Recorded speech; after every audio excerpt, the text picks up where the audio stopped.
Welcome to the Y.MG MBA. So, in our previous class, we have studied the definition of economics and nature of economics. हम लोग previous class में हमने cover किया था definition and nature of economics हमने cover किया था और आज के क्लास में हम micro economics and macro economics पढ़ेंगे. So let's start. तो मैं माइक्रो का अगर मतलब बताऊँ तो माइक्रो का मतलब माइन्यूट, कोई भी छोटी चीज़ जिसे हम बोलते हैं.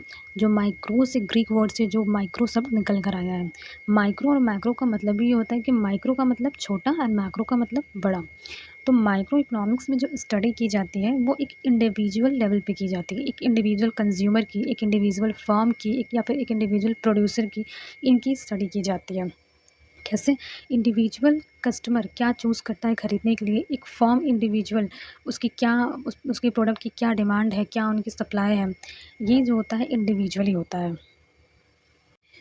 जैसे कि एक पर्टिकुलर फर्म के लेवल पे हम लोग देखें तो एक पर्टिकुलर फर्म की डिमांड एंड सप्लाई किस तरीके से मार्केट में इम्पैक्ट डाल रही है. कितना एक पर्टिकुलर फर्म जो है कितना प्रोडक्शन कर रही है, कितना वो इनपुट ले रही है, कितना वो रॉ मटेरियल्स से वेरिएबल फैक्टर्स कितना है वो यूज़ कर रही है, कितना वो आउटपुट बना कर दे रही है. मार्केट में जो भी कस्टमर और प्रोड्यूसर मिल के जो प्राइसेस डिसाइड कर रहे हैं एक पर्टिकुलर मार्केट में एक पर्टिकुलर फर्म की यहाँ पे बात होती है, उसका क्या इम्पैक्ट पड़ता है.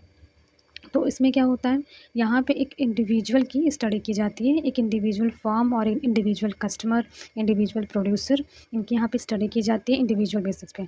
एज वेल एज मैक्रो में क्या होता है, मैक्रो इकोनॉमिक्स में एग्रीगेट लेवल पे स्टडी की जाती है. एग्रीगेट इकॉनमी में हमारी कितनी प्रोडक्शन क्या हो रही है फर्म की, मतलब टोटल एक इंडस्ट्री में जितने भी फर्म है एग्रीगेट उन्होंने कितना प्रोड्यूस किया है. Aggregate study of national income जैसे कि जीडीपी, तो जो एग्रीगेट लेवल पे होती है ये हमारी मैक्रो इकोनॉमिक्स होती है. मैक्रो इकोनॉमिक्स में एक प्राइस लेवल भी डिटरमाइन किया जाता है जो ऑल ओवर जो चलता है वो. माइक्रो में क्या करते हैं, एक फर्म की हम लोग देखते हैं कि उनकी प्रोडक्ट की कितनी डिमांड है, उनकी प्रोडक्ट की डिमांड कितनी है, उनकी सर्विसेज की डिमांड कितनी है, सप्लाई कितनी है, कितना वो लोग आउटपुट लेते हैं दे रहे हैं, कितना वो लोग इनपुट ले रहे हैं. तो यहाँ पे क्या है कि माइक्रो का मतलब एक स्मॉल लेवल पे और मैक्रो का मतलब क्या होता है जब एग्रीगेट कोई होता है, aggregate study of national income. Aggregately हम लोग डिटरमाइन करेंगे कि फर्म जो हमारी इंडस्ट्री है वो क्या प्रोड्यूस कर रही है, कितना इनपुट वो ले रही है, कितना आउटपुट वो दे रही है. और ये इसीलिए जो मैक्रो इकोनॉमिक्स होता है यहाँ पे टॉप डाउन अप्रोचेस यूज़ होते हैं, as well as microeconomics होता है यहाँ पे बॉटम अप अप्रोचेस यूज़ होता है. So micro economics is the study of individual and decision and business decision. तो जैसा कि मैंने बताया कि माइक्रो इकोनॉमिक्स में स्टडी होती है एक इंडिविजुअल की और एक इंडिविजुअल बिजनेस के जो भी डिसीजंस होते हैं वहाँ पे यहाँ ये स्टडी होती है. बेसिकली इसका कीवर्ड है इंडिविजुअल. जो भी इंडिविजुअल स्टडी होता है वो माइक्रो इकोनॉमिक्स में होता है. It focuses on supply and demand and other market forces that determine price level, making it a bottom up approach.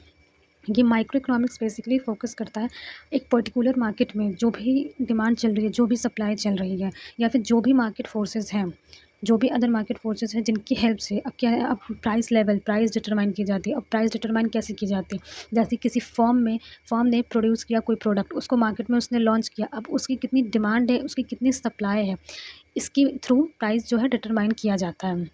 जैसे कि ये हम कह सकते हैं, मतलब अगर आप इक्विलिब्रियम पॉइंट अगर जानते हो तो जहाँ सप्लाई एंड डिमांड इंटरसेक्ट करता है वो इक्विलिब्रियम पॉइंट होता है और वहीं पे प्राइस जो होती है वो डिसाइड की जाती है. तो एक पर्टिकुलर अगर फर्म की बात करें तो उसकी वजह से जो हमारी मार्केट में डिमांड है, जो सप्लाई क्रिएट हो रही है, जो एक पर्टिकुलर कस्टमर जो है वो किस तरीके से चीज़ों को देख रहा है, कैसी चीज़ें परचेज़ कर रहा है. तो यहाँ पे जो एक पर्टिकुलर जो मार्केट है, एक पर्टिकुलर फर्म की जो चीज़ है, एक पर्टिकुलर कस्टमर जो चीज़ है, प्रोड्यूसर की जो चीज़ है यहाँ पे होता है. It try to understand human choice decision and the allocation of resource. अब जैसा कि मैंने ये कहा कि माइक्रो इकोनॉमिक्स में बॉटम अप अप्रोचेस यूज़ होते हैं. कैसे, जैसे मान लीजिए कि किसी भी फर्म में कोई चीज़ प्रोड्यूस करना है, किसी चीज़ का प्रोडक्शन होना है, तो यहाँ पे सबसे पहले इनिशियली बॉटम अप अप्रोच में किया जाता है कि सबसे पहले मार्केट एनालिसिस करके मार्केट की क्या नीड है, मार्केट में किस चीज़ की डिमांड है, इसको सबसे पहले एनालाइज किया जाता है.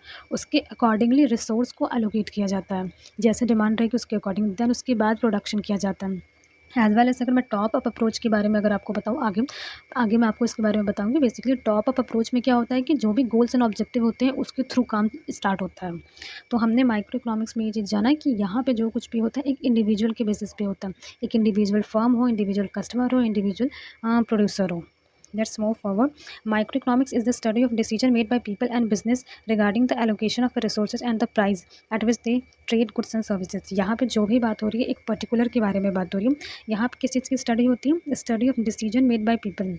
लोगों ने जो भी डिसीजन लिया है, जो भी बिजनेसेस अपने लिए डिसीजन ले रहे हैं कि किस तरीके से वो रिसोर्सेज को एलोकेट करेंगे और कैसे जो है वो अपना प्राइस सेट करेंगे और कैसे गुड्स एंड सर्विसेज को ट्रेड करेंगे, कितनी प्राइस पे अपने गुड्स एंड सर्विसेज को वो ट्रेड करेंगे. माइक्रो इकोनॉमिक्स में ये होता है जो पीपल जो है लोग, मतलब यहाँ पे पूरे नेशन की बात नहीं हो रही है. पीपल या फिर बिजनेसेस एक पर्टिकुलर बिजनेस किस तरीके से करेंगे, प्राइस अपनी सेट और कैसे अपने गुड्स एंड सर्विसेज को ट्रेड करेंगे. तो यहाँ पे इसको हम लोग माइक्रो इकोनॉमिक्स कहते हैं. It's so that how the decision of a consumer and producer affect market demand and supply. यहाँ पे ये देखा जाता है कि कैसे कंज्यूमर एंड प्रोड्यूसर की जो भी डिसीजन होती है वो मार्केट की डिमांड एंड सप्लाई को अफेक्ट करता है. मतलब कंज्यूमर एंड प्रोड्यूसर मिलकर जो प्राइस सेट करते हैं, मतलब ये कि अगर मार्केट में किसी चीज़ की डिमांड अगर ज़्यादा है तो वहाँ पे क्या होगी, उस चीज़ की प्राइस को बढ़ा दिया जाएगा.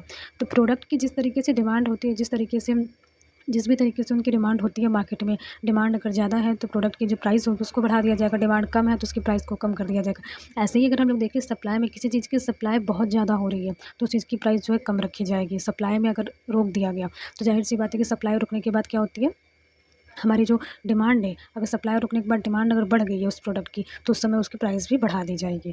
तो जो हम जहाँ पे हमारा डिमांड एंड सप्लाई दोनों इंटरसेक्ट करता है वो हमारी प्राइस होती है. और ये काम कौन करता है? कस्टमर अपनी नीड से और प्रोड्यूसर अपने जो उनकी जो होती है उससे अपना वो लोग प्राइस अपने सेट करते हैं, अपने डिसीजन से वो लोग प्राइस सेट करते हैं. तो इसका कहीं ना कहीं एक इंडिविजुअल मार्केट पर देखा जाए तो इसका इफेक्ट पड़ता है. It tries to explain what happen when there are changes in certain condition. एक सर्टेन कंडीशन में जो भी चेंजेस आते हैं मार्केट में, सपोज जैसे डिमांड है किसी चीज़ की, मान लीजिए एक पेन की डिमांड है 1000, सपोज 100 पेन एक दिन में बिक जाते हैं. जैसे धीरे धीरे पेन की अगर डिमांड कम हो जाए तो जाहिर सी बात है कि उसकी प्राइस में चेंजेस आएंगे. तो अगर हम लोग देखें तो ये एक्सप्लेन ये करता है कि क्या हो रहा है मार्केट में, व्हाट हैपन, क्या हुआ है, डिमांड हमारी कम हो गई है. When there are changes in certain condition. अब क्या कंडीशन चेंज हुई, डिमांड कम हो गई पेन की, तो क्या हुआ, डिमांड कम होने की वजह से प्राइस उसकी कम कर दी जाएंगी.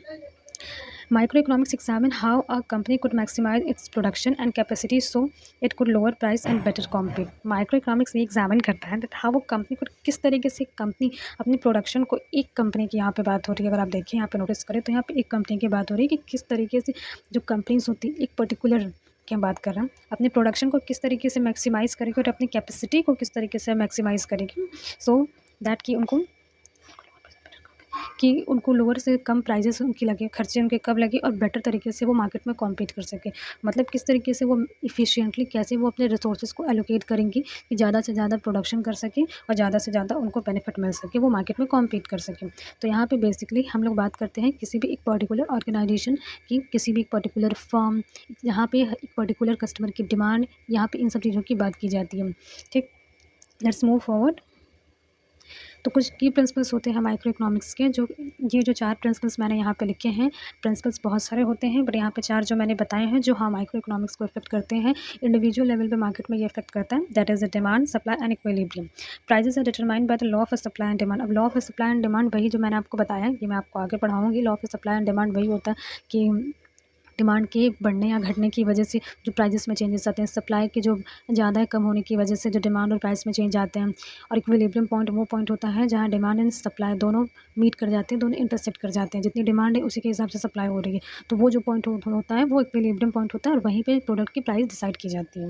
वैसे ही अगर देखिए प्रोडक्शन थ्योरी क्या होता है, study of how goods and service are created और मैन्युफैक्चर. स्टडी प्रोडक्शन थ्योरी में ये वो होता है, ये बताया जाता है कि किस तरीके से गुड्स एंड सर्विसेज को क्रिएट या मैन्युफैक्चर किया जा रहा है. Cost of production, the price of goods or services is determined by the cost of the resource used during production. The price of goods की जो प्राइस, कैसे हम लोग कॉस्ट ऑफ प्रोडक्शन की कॉस्ट कैसे डिसाइड की जाती है. किसी भी गुड्स को बनाने के लिए, किसी भी प्रोडक्ट को बनाने के लिए जितनी उसमें कॉस्ट लगी होगी, जो भी उसके रॉ मटेरियल के खर्चे होंगे, लेबर को वेजेस दे रहे हैं, जो भी मशीनरीज का जो लग रहा है, जितना भी उसका खर्चा लगा होगा उसके बेसिस पे प्रोडक्शन की कॉस्ट जो होता है डिसाइड की जाती है. प्रोडक्शन की ड्यूरिंग जो भी रिसोर्सेज यूज़ कर रहे हैं उसमें जितना हमने खर्चा लगाया है ऑर्गेनाइजेशन ने, उसके अकॉर्डिंग उसकी प्राइस डिटरमाइन की जाती है. लेबर इकोनॉमिक में हम लोग क्या पढ़ते हैं, this principle looks at worker and employer and try to understand pattern of wages, employment and income.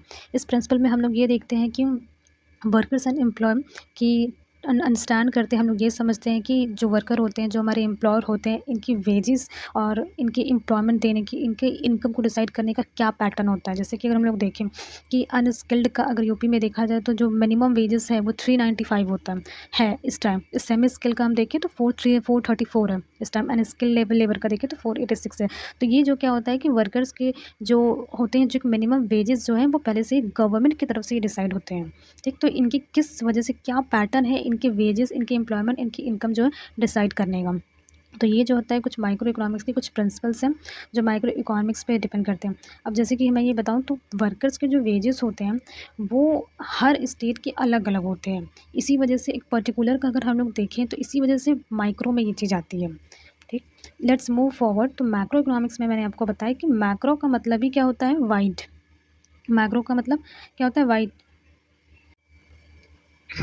तो हमने मैक्रो इकोनॉमिक्स में मैंने ये बताया कि मैक्रो में हम लोग एग्रीगेट की स्टडी करते हैं। जो भी स्टडी होती है एक एग्रीगेट लेवल पे होती है। एग्रीगेट नेशनल इनकम हम लोग जानते हैं, जो कि जीडीपी होता है। ये एग्रीगेट होता है, पूरे एक देश का एक जीडीपी निकल के आता है ये। फर्म्स की प्रोडक्शन जो हम लोग देखते हैं तो इंडस्ट्री में ढेर सारे फर्म्स होते हैं। उन टोटल जो फर्म की जो एग्रीगेट जो प्रोडक्शन होती है, एग्रीगेट वो इनपुट जो यूज़ कर रहे हैं, जो रॉ मटेरियल्स वो लोग यूज़ कर रहे हैं, वेरिएबल फैक्टर जो वो लोग आउटपुट दे रहे हैं, जो एग्रीगेट लेवल पे एक प्राइस लेवल जो सेट की जाती है एक मार्केट के लिए, जो एक स्टेट के लिए समझ लीजिए, जो प्राइस लेवल जो सेट की जाती है, वो जो एग्रीगेट होता है वो होता है मैक्रो इकोनॉमिक्स। मैक्रो इकोनॉमिक्स में क्या होता है, जो एग्रीगेट होता है, और माइक्रो में इंडिविजुअल होता है। Macroeconomics study the behaviour of the country and how its policies impact the economy as the whole. Macroeconomics में हम लोग कंट्री, हमारे गवर्नमेंट के बारे में पढ़ते हैं। गवर्नमेंट जो हमारे देश पे जो पॉलिसीज़ लगा रही है, जो नए-नए स्कीम्स लेकर आ रही है, वो ऑल ओवर द इंडिया के लिए होता है। इंडिया में ऑल ओवर द इंडिया में कुछ ना कुछ जो होता है, उनकी पॉलिसी जो होती है लगती है, हर जगह की अलग-अलग होती है। जैसा कि मैंने आपको बताया कि वेजेस जो होते हैं, जो मिनिमम वेजेस होते हैं, वो हर स्टेट के अकॉर्डिंग अलग-अलग होते हैं। तो यहाँ पे जो कंट्री में जो भी पॉलिसी बनता है, वो इम्पैक्ट करता है इकोनॉमी में एज़ अ होल, पूरे इकोनॉमी को इम्पैक्ट करता है, जो भी कंट्री के लिए जो पॉलिसी बनाई जाती है। It analyses the decision of a country and government. यहाँ जैसे मैंने आपको बताया कि ये जो होता है, क्या करता है मैक्रो इकोनॉमिक्स में क्या होता है, कंट्री की जो डिसीजंस होती है, जो गवर्नमेंट जो डिसीजन लेती है उनको एनालाइज़ किया जाता है। यहाँ पे देखिए पूरे देश की बात हो रही है, पूरी गवर्नमेंट सरकार की बात हो रही है, और सरकार पूरा देश चलाती है। यहाँ पे इंडिविजुअल की बात नहीं हो रही, ना इंडिविजुअल फर्म की बात हो रही है, ना इंडिविजुअल कस्टमर की, ना इंडिविजुअल प्रोड्यूसर की। इसी वजह से यहाँ पे टॉप डाउन अप्रोच यहाँ पे यूज़ किया जाता है। टॉप डाउन अप्रोच का मतलब क्या होता है, जैसे कि टॉप डाउन अप्रोच में क्या होता है, टॉप डाउन अप्रोच में जो भी हमारे ऑर्गेनाइजेशन के जो भी गोल्स होते हैं, जैसे कि आप ये ऐसे समझ सकते हैं कि जो भी सरकार ने पॉलिसी लगाई, उस पॉलिसी के अकॉर्डिंग लोग क्या करते हैं, अपना लेते हैं, उस पॉलिसी को उस जगह पे लगाया जाता है। तो यहाँ पे क्या हुआ, पहले सरकार ने डिसीजन लिया, उसके बाद वो धीरे-धीरे जो भी मिडिल क्लास के लिए होगा, जो भी लोअर क्लास के लिए, अपर क्लास के लिए, जो भी सब स्कीम्स हैं वो उनको लगा कर के दी जाएँगी। उसके बाद वो स्कीम्स का वो बेनिफिट उठाएँगे। ठीक?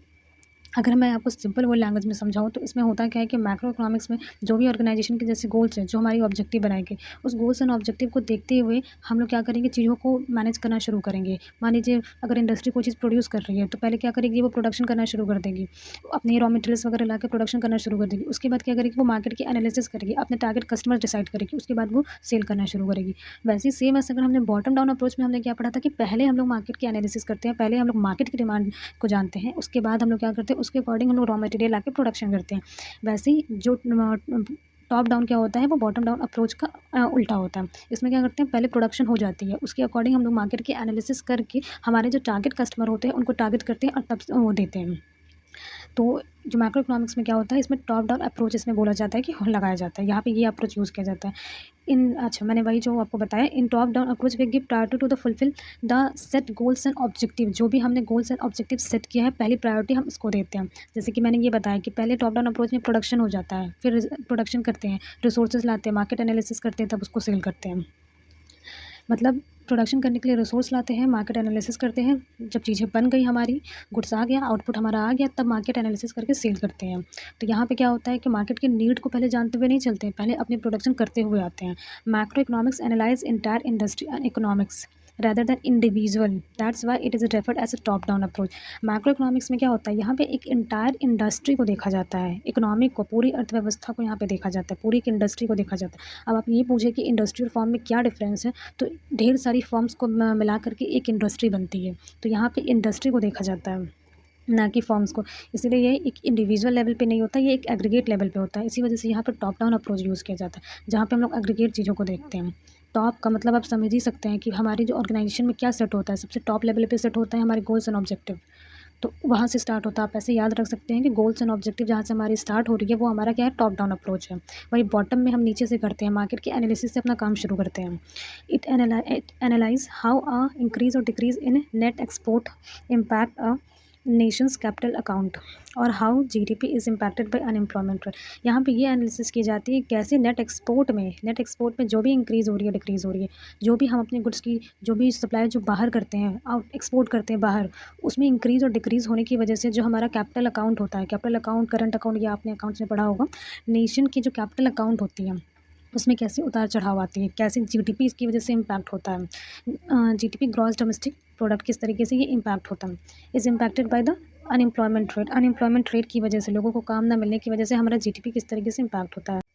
अब यहाँ पे मैंने 2 टर्म ऐसे यूज़ किए हैं, जीडीपी एंड कैपिटल अकाउंट। तो मैं कैपिटल अकाउंट के बारे में अगर बताऊँ तो कैपिटल अकाउंट हमारी कंट्री की बैलेंस ऑफ पेमेंट होती है। अब इसमें होता क्या, इसमें जो भी हमारे फाइनेंशियल ट्रांजैक्शन होते हैं इंटरनेशनली, जो भी हमारे इंटरनेशनली जो रिकॉर्ड होते हैं फाइनेंशियल ट्रांजैक्शन के, जो कि रेसिडेंट के द्वारा जो किया जाता है, वो उसके पूरे इसमें रिकॉर्ड होते हैं।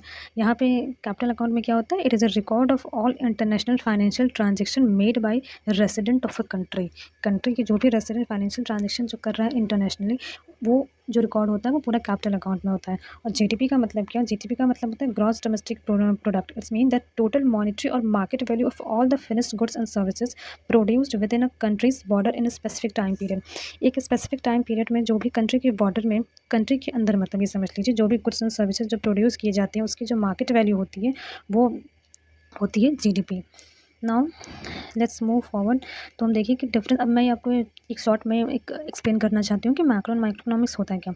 तो मैक्रो इकोनॉमिक्स में हम स्टडी करते हैं इकोनॉमी एज अ होल, जहाँ पे नेशनल इनकम की स्टडी होती है, एग्रीगेट जो भी फॉर्म जो कर रही है, एग्रीगेट जो डिमांड है, सप्लाई है एक पूरी इंडस्ट्री की, यहाँ पे मैक्रो इकोनॉमिक्स में उसकी स्टडी होती है। As well as micro economics में एक इंडिविजुअल कॉम्पोनेंट की स्टडी होती है।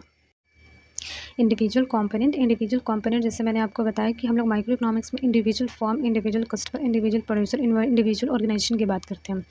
अगर हम लोग माइक्रो इकोनॉमिक्स में देखें तो एग्रीगेट इकोनॉमी बिहेवियर, हम लोग यहाँ पे इकोनॉमी की एग्रीगेट बिहेवियर देखते हैं कि क्या डिमांड चल रही है, क्या सप्लाई चल रही है, क्या उसकी प्राइसेस चल रही है। एंड माइक्रो इकोनॉमिक्स में behaviour of individual form, individual household, individual producer, हम लोग इंडिविजुअल का देखते हैं। In micro economics the third point is deals with economy issue, ये इकोनॉमी की पूरी अर्थव्यवस्था की जो भी इशू होती है उससे डील करता है। एज वेल एज अगर यहाँ पे माइक्रो में देखें तो एक इंडिविजुअल फर्म की जो इशूज़ होती है उनसे डील करते हैं।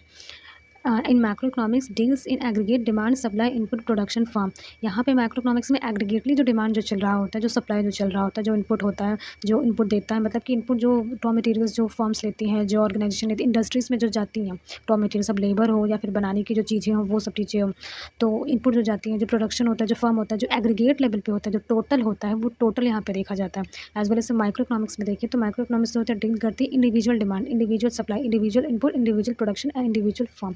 इंडिविजुअल फर्म की जो भी प्रोडक्शन है, जो भी उसकी डिमांड, उसके प्रोडक्ट की जो भी उसकी सप्लाई है, जो भी वो रॉ मटेरियल्स एक इंडिविजुअल फर्म जो यूज़ कर रहा है, कि इंडिविजुअल इंडस्ट्री नहीं, इंडिविजुअल फर्म जो यूज़ कर रहा है, इंडस्ट्री नहीं, इंडस्ट्री के अंदर जो होता है फर्म्स आती हैं, इंडिविजुअल ऑर्गेनाइजेशन आप समझ सकते हैं। तो यो वो होता है माइक्रो इकोनॉमिक्स। तो बेसिकली मैंने यहाँ पे आपको कुछ कीवर्ड्स भी यहाँ पे आपको बता दिए हैं। माइक्रो इकोनॉमी में क्या होता है, इंडिविजुअल लेवल पे सब कुछ होता है, मैक्रो इकोनॉमिक्स में सब कुछ एग्रीगेट लेवल पे होता है। मैक्रो इकोनॉमिक्स में सब कुछ नेशन वाइज देखा जाता है, कंट्री वाइज देखा जाता है, और माइक्रो इकोनॉमिक्स में सब क्या होता है, इंडिविजुअल फर्म होती है, इंडिविजुअल ऑर्गेनाइजेशन होती है, इस तरीके से चीज़ें देखी जाती हैं। जो जीडीपी वगैरह होता है, जीडीपी है, नेशनल इनकम है, हमारी कैपिटल अकाउंट है, ये सब चीज़ें किस चीज़ में आती है, मैक्रोज़ में आती है। और वही माइक्रोज़ में क्या होता है, जो छोटे चीज़ होते हैं, जैसे एक पर्टिकुलर फर्म की, एक पर्टिकुलर ऑर्गेनाइजेशन की, वो जो होती है मैक्रोज़ में आती है। और मैंने आपको ये भी बताया कि मैक्रोज़ में टॉप डाउन अप्रोचेस यूज़ किए जाते हैं, माइक्रोज़ में क्या होता है बॉटम अप अप्रोच यूज़ किया जाता है। तो यहाँ पे मैंने आपको माइक्रो एंड मैक्रो इकोनॉमिक्स दोनों आपको एक्सप्लेन कर दिया अच्छे से। If you have any doubt please ask me in comment section, and please please please like, share and subscribe. Thank you.